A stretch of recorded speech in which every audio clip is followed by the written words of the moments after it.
Bapak Ibu mohon umpan baliknya ya terhadap pembelajaran yang sudah saya lakukan hari ini. Gimana Pak Panji, Bu Anita? Ya, terima kasih Bu Ainun. Seperti yang sudah saya amati tadi, ini berkaitan dengan pendahuluan. Di sini diantaranya adalah memotivasi, kemudian memberi acuan, kemudian melaksanakan persepsi terhadap siswa, umpan balik. Itu sudah sesuai. Kemungkin nantinya yang harus kita lebih tekankan lagi adalah persepsinya, Bu. Nanti misalkan jenengan nanti bisa memberikan contoh itu lebih dari satu.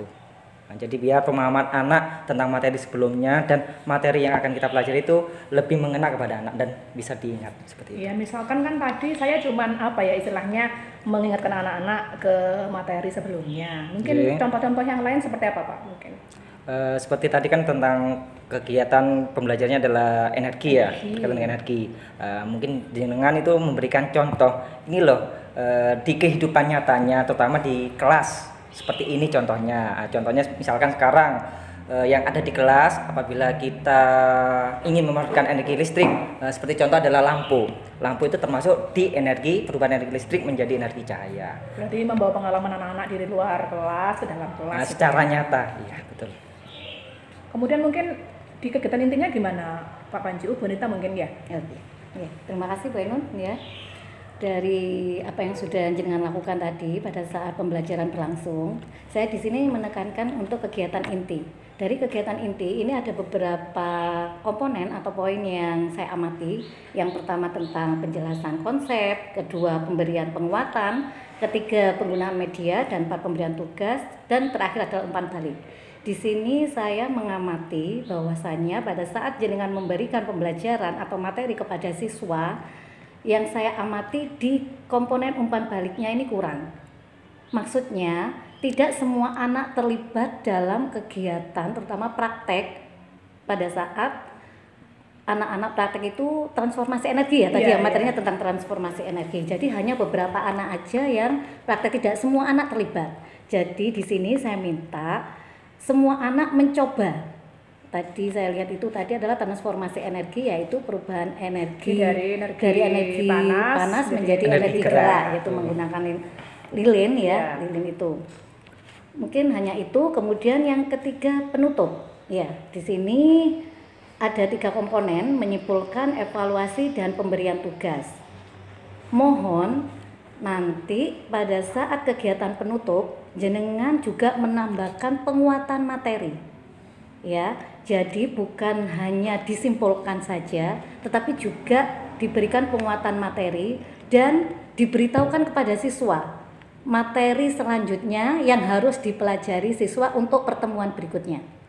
Mungkin di kegiatan penutup hanya itu. Mungkin ada tambahan dari Pak Panji, monggo. Gini Bu, ketika umpan balik praktek anak-anak melakukan eksperimen, kira-kira mungkin saya diberikan masukan supaya anak-anak ini bisa semuanya turut aktif ikut eksperimen, tapi ternyata keterbatasan waktu ya kita bisanya seperti apa mungkin ya? Atau seperti ini aja Bu, mungkin jenengan dibuat kelompok Bu. Iya. Dibuat kelompok, nanti jenengan bagi. Jadi kegiatan di pendahuluan jenengan itu sudah membentuk kelompok.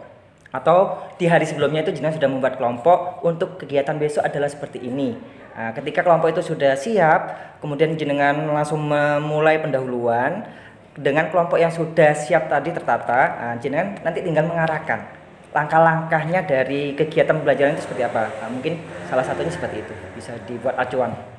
Iya, kemudian itu yang di penutup kan kita harus menguatkan penguatan materi. Iya, penguatan materi. Mungkin apa pemberian itu soal-soal lewat game-game atau gimana? Itu bisa jadi di situ masuk evaluasi ya Bu Ainun ya. Tapi betul. Penguatan materi di sini itu menyimpulkan materi yang sudah diajarkan dan dikuatkan intinya materi yang diajarkan pada hari ini itu tentang apa. Diulang-ulang gitu ya, biar anak-anak ingat gitu ya. Okay. Kemudian tadi mungkin saya menambahkan dari Pak Panji terkait dengan bagaimana supaya anak-anak, semua anak itu terlibat langsung pada kegiatan atau pada saat praktek. Itu bisa jadi setiap anak itu membawa bahan sendiri-sendiri. Oh gitu ya. Iya, itu bisa seperti itu. Karena kalau saya lihat bahannya mudah dan setiap anak di rumah sudah ada bahan tersebut. Kan cuma kertas, lilin, lidi lah. Bisa setiap anak membawa bahan tersebut.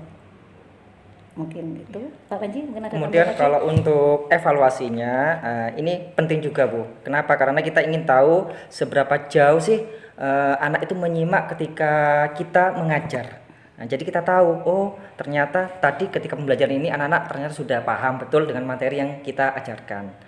Kemudian untuk pemberian tugas ini juga bagus, tadi sudah ada, sudah juga cukuplah mewakili untuk pembelajaran anak di rumah dan sekaligus sebagai pengingat supaya anak itu, oh ya tadi saya diajarkan ini di rumah, jadi ketika sampai di rumah si anak ini nanti bisa cerita sama orang tua, mah ya saya ada tugas ini dari Bu Ainun. Nah itu juga sudah ada tadi, cuman mungkin kita harus perhatikan juga. Kenapa? Karena kalau misalkan kita terlalu banyak memberikan tugas, khawatirnya nanti ada mapel yang lain juga memberikan tugas, terlalu jadi terbeban. betul. Overload ya. Iya. Nah, jadi secara seperti itu untuk secara keseluruhan kalau menurut pribadi saya itu sudah bagus. Menurut saya juga seperti itu yang jangan lakukan. Pembelajaran pada hari ini secara keseluruhan semuanya sudah sangat baik. Terima kasih. Matur nuwun sarannya, umpan baliknya Pak Panji dan Bu Anita. Jadi sama-sama. Sama-sama.